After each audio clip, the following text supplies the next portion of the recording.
ನನ್ನ ಕೈಲಿ ಅಡ್ಜಸ್ಟ್ ಮಾಡ್ಕೊಳಕ್ಕಾಗಲ್ಲ. ನಾನು ಇರೋದೇ ಹಿಂಗೆ, ಬೇಕಾದ್ರೆ ಅಕ್ಸೆಪ್ಟ್ ಮಾಡ್ಕೊಬೋದು, ಬೇಡ ಅಂದರೆ ಬಿಟ್ಟು ಬಿಡ್ಬೋದು. ಲೈಕ್ ಏನಾಗುತ್ತೆ, ಇವರು ಅಲ್ಲಿಂದ ಎಕ್ಸಿಟ್ ಆಗಲಿಕ್ಕೆ ನೋಡ್ತಿರ್ತಾರೆ.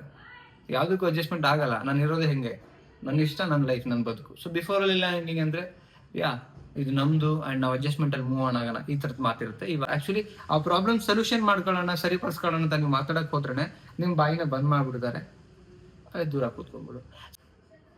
ನಿಮ್ಮ ಲವರ್ ನಿಮಗೆ ಮೋಸ ಮಾಡೋಕ್ಕೂ ಮುಂಚೆ ಏನೆಲ್ಲ ಅವರಲ್ಲಿ ಚೇಂಜಸ್ಗಳಾಗತ್ತೆ, ಆ ಚೇಂಜಸ್ ನೋಡ್ಕೊಂಡು ನೀವು ಫೈಂಡ್ ಔಟ್, ನೀವು ಬುದ್ಧಿವಂತರಾಗ್ಬಿಡ್ಬೋದು. ಸೊ ಓಕೆ ಫೈನ್, ಇವ್ರು ಮೋಸ ಮಾಡೋ ಸಾಧ್ಯತೆಗಳಿದೆ, ನಾವು ಬುದ್ಧಿವಂತರಾಗೋಣ ಅಂತ ನೀವು ಅನ್ಕೋಬಹುದು. ಸೊ ಏನೆಲ್ಲ ಚೇಂಜಸ್ ಆಗುತ್ತೆ ನೋಡೋಣ. ಅದಕ್ಕೆ ನಾವು ಮುಂಚೆ ಫಸ್ಟ್ ಟೈಮ್ ನಮ್ಮ ಚಾನಲ್ ನೋಡ್ತಾ ಇದ್ರೆ ಸಬ್ಸ್ಕ್ರೈಬ್ ಮಾಡಿ, ಇದೇ ಥರದ ವಿಡಿಯೋಗಳು ಸಿಗುತ್ತೆ. ಆ್ಯಂಡ್ ಕೌನ್ಸಿಲಿಂಗ್ ಬೇಕಾ ಕಾಂಟ್ಯಾಕ್ಟ್ ಮಾಡಿ, ಫೋನ್ ಕಾಲ್ ಮಾಡಿ, ಯಾರು ವಾಟ್ಸಪ್ ಮಾಡಿ, ಫೋನ್ ಪಿಕ್ ಮಾಡಿಲ್ಲ ಅಂತ ಹೇಳಿದ್ರೆ ವಿಡಿಯೋ ಕೊನೆ ತನಕ ನೋಡಿ. ನೋಡಿದ್ಮೇಲೆ ಅಭಿಪ್ರಾಯಗಳನ್ನ ಕಮೆಂಟ್ ಸೆಕ್ಷನಲ್ಲಿ ನೀವು ಪೂರ್ತಿ ನೋಡಿ ಕಮೆಂಟ್ ಮಾಡಿ. ಫಸ್ಟ್ ಪಾಯಿಂಟ್ ನೋಡಿ, ಬ್ರೇಕಪ್ ಆಗೋ ಮುಂಚೆ ಏನೆಲ್ಲ ಚೇಂಜಸ್ ಆಗಿದೆ ಅಂದರೆ, ಮೊದಲು ಅಡ್ಜಸ್ಟ್ ಮಾಡ್ಕೊಳ್ಳೋರು ಈಗ ಅಡ್ಜಸ್ಟ್ ಮಾಡ್ಕೊಳ್ಳೋಕೆ ರೆಡಿನೇ ಇರಲ್ಲ ಕಂಪ್ಲೀಟ್ಲಿ. ಮೊದಲೆಲ್ಲ ಎಲ್ಲದಕ್ಕೂ ಅಡ್ಜಸ್ಟ್ಮೆಂಟ್ ತಗೊಳ್ಳೋಂಥ ವ್ಯಕ್ತಿಗಳು ಈಗೇನು ಮಾಡ್ತಾರೆ ಅಂತ ಹೇಳಿದ್ರೆ, ನನ್ನ ಕೈಲಿ ಅಡ್ಜಸ್ಟ್ ಮಾಡ್ಕೊಳಕ್ಕಾಗಲ್ಲ, ನಾನು ಇರೋದೇ ಹಿಂಗೆ, ಬೇಕಾದ್ರೆ ಅಕ್ಸೆಪ್ಟ್ ಮಾಡ್ಕೊಬೋದು, ಬೇಡ ಅಂದರೆ ಬಿಟ್ಟು ಬಿಡ್ಬೋದು. ಲೈಕ್ ಏನಾಗುತ್ತೆ, ಇವರು ಅಲ್ಲಿಂದ ಎಕ್ಸಿಟ್ ಆಗಲಿಕ್ಕೆ ನೋಡ್ತಿರ್ತಾರೆ. ಯಾವುದಕ್ಕೂ ಅಡ್ಜಸ್ಟ್ಮೆಂಟ್ ಆಗಲ್ಲ, ನಾನು ಇರೋದೇ ಹಿಂಗೆ, ನನ್ನ ಇಷ್ಟ, ನನ್ನ ಲೈಫ್, ನನ್ನ ಬದುಕು. ಸೊ ಬಿಫೋರಲ್ಲೆಲ್ಲ ಹೆಂಗೆ ಅಂದರೆ, ಇದು ನಮ್ಮದು ಆ್ಯಂಡ್ ನಾವು ಅಡ್ಜಸ್ಟ್ಮೆಂಟಲ್ಲಿ ಮೂವ್ ಆನ್ ಆಗೋಣ, ಈ ಥರದ್ದು ಮಾತಿರುತ್ತೆ. ಇವಾಗಿರಲ್ಲ. ನೆಕ್ಸ್ಟ್ ಪಾಯಿಂಟಲ್ಲಿ ಏನಂತ ಹೇಳಿದ್ರೆ, ಹೊಸ ವ್ಯಕ್ತಿಗಳಿಗೆ ತುಂಬ ಇಂಪಾರ್ಟೆನ್ಸ್ ಕೊಡ್ತಾರೆ. ಆಲ್ರೆಡಿ ನೀವು ಹಳಬರಾಗಿರ್ತೀರಿ, ಸೊ ನಿಮ್ಮ ಮಾತಿಗೆ ವ್ಯಾಲ್ಯೂಸ್ ಇರಲ್ಲ.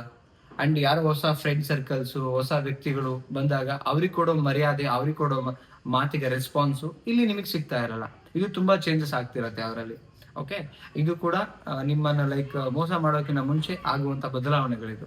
ನೆಕ್ಸ್ಟ್ ಪಾಯಿಂಟ್ ಏನಂತ ಹೇಳಿದ್ರೆ, ಪ್ರಾಬ್ಲಮ್ ಡಿಸ್ಕಸ್ ಮಾಡೋಣ ಅಂದರೆ, ನೀನೇ ಒಂದು ದೊಡ್ಡ ಪ್ರಾಬ್ಲಮ್, ನಿನ್ನಿಂದಾನೇ ನನಗೆ ಪ್ರಾಬ್ಲಮ್ ಅನ್ಸೋದು, ನೀನು ಸುಮ್ಮನೆ ಆಗ್ಬಿಡು. ಸೊ ಈ ಥರದ್ದೆಲ್ಲ ಮಾತಾಡೋಕೆ ಶುರು ಮಾಡ್ತಾರೆ. ಆ್ಯಕ್ಚುಲಿ ಆ ಪ್ರಾಬ್ಲಮ್ ಸೊಲ್ಯೂಷನ್ ಮಾಡ್ಕೊಳ್ಳೋಣ, ಸರಿಪಡಿಸ್ಕೊಳ್ಳೋಣ ಅಂತ ನೀವು ಮಾತಾಡೋಕೆ ಹೋದ್ರೆ ನಿಮ್ಮ ಬಾಯಿನ ಬಂದ್ ಮಾಡಿಬಿಡ್ತಾರೆ, ದೂರ ಕೂತ್ಕೊಂಡ್ಬಿಡು.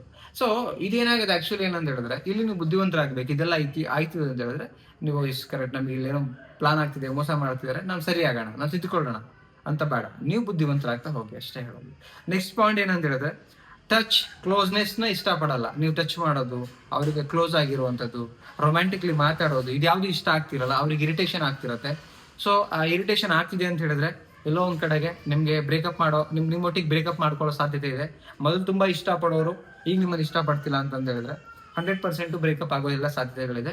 ಸೊ ಇಲ್ಲೂ ಕೂಡ ನೀವು ಬುದ್ಧಿವಂತರ ಆಗ್ಬೋದು. ಆ್ಯಕ್ಚುಲಿ ಆ ಥರದ್ದು ಪ್ರಾಬ್ಲಮ್ ಇದ್ರೆ ಕೂತು ಡಿಸ್ಕಷನ್ ಮಾಡ್ಬೋದು. ಬಟ್ ಪ್ರಾಬ್ಲಮೇ ಡಿಸ್ಕಷನ್ ಮಾಡೋಕೆ ಆಗ್ದಿರಾ, ಟಚ್ ಮಾಡಬೇಡ, ಹತ್ರ ಬರಬೇಡ, ಕ್ಲೋಸ್ ಆಗಿರಬೇಡ, ಸೊ ಈ ಥರದ್ದು ಮಾತಾಡ್ತಾರಂದ್ರೆ ಹುಷಾರಾಗಿದೆ.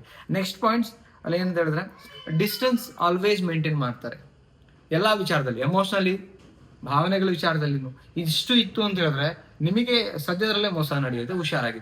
ಸಪೋಸ್ ಅವ್ರಿಷ್ಟು ಇದ್ದು ನೀವು ಅದನ್ನ ಕೂತು ಮಾತಾಡಿ ಸರಿಪಡಿಸ್ಕೊಳ್ಳೋ ಅಂತ ಹೋದಾಗ ರೆಸ್ಪಾನ್ಸ್ ಮಾಡಿ ಸರಿಪಡಿಸ್ಕೊಂಡ್ರೆ ಆಗಬಹುದು. ಬಟ್ ಸರಿಪಡಿಸ್ಕೊಳ್ಳೋಕೆ ಇಷ್ಟ ಇಲ್ಲ ಅಂತ ಹೇಳಿದ್ರೆ ಮೋಸ ಆಗುವಂತ ಎಲ್ಲಾ ಸಾಧ್ಯತೆಗಳು ಇದೆ ಈ ಸಂಬಂಧದಲ್ಲಿ.